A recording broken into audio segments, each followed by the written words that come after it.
As you work your way through this certification for storytelling and social leadership, you might want to think about the flavour of story that you're going to engage in most often. Of course, you may be building a general capability, but perhaps you want to think about using stories for change, to support change in an organisation. Or a different flavour might be to evolve the culture of an organisation. Perhaps it's about storytelling as a leader, or it could be about storytelling for innovation. There are all sorts of different flavours, but perhaps you may want to specialise the particular flavour that you're developing as you work your way through this. Let's think a little bit about those different types of story. What are they like? Well, when organisations change, there are often formal stories that come from above, that are told by the leader of an organisation and that are pushed down through the structure. Now, as those stories come down to us, what choice are we left with? We can listen to them, we can choose to agree or disagree, but can we respond to those stories? In a broadcast model, there's no option for us to respond, but perhaps a valuable role for social leaders is to create the space and the opportunity for people to engage in co-creating those stories, to take what they're given and to work out where they can invest their individual agency, where they can put themselves into that story.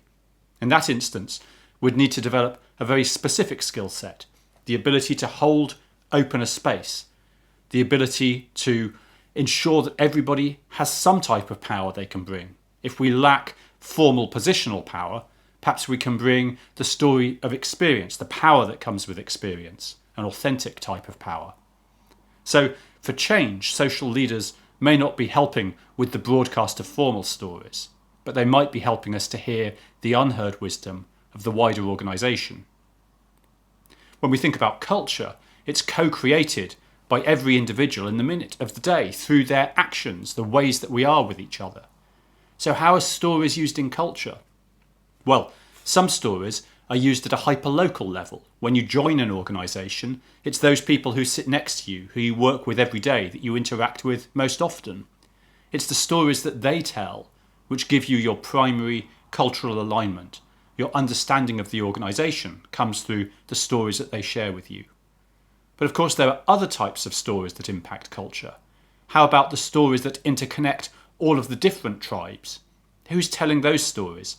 Who's helping someone to reach out from that hyper-local space into the wider global space? Who's helping somebody cross diagonally through the power gradients, finding ways to tell stories up, to tell stories across, and to tell stories down? And of course, who's helping the culture itself explain the story of how it is transforming? When we talk about transformation in organisational contexts, we often think about transformation as a programme or a project. But in fact, transformation can be viewed as an individual story and the way that it's aligned to that collective, aggregated, shared story. So social leaders as storytellers can have an important part of that. In my own work around social leadership, I've looked generally at the capability of social leaders to understand stories, to hear different types of stories, and to think about what power are they projected with, what stance do they take, what's the validity of this story. Maybe you just want to become an expert general type of storyteller. There's another specific context which is interesting around innovation. In fact, when I ask in organisations, innovation is often the number one thing that they are most concerned about. And I don't just mean creating an exciting new robot or piece of technology. It may be about the ability to innovate in customer service or a business model, or innovation may just be about how they can reinvent themselves to be fit for the social age.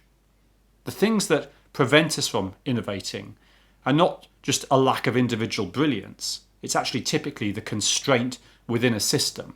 Because innovation isn't just about an idea, it's about our ability to develop that idea and to gain support behind it. In fact, you could almost argue that innovation itself is a feature of culture. It's a social movement. So for innovation, if that's our focus, perhaps the flavour of storytelling we need to develop is the storytelling that creates a social movement, that creates waves of change. I guess my point is that storytelling is almost like a tool. You can do many different things with it.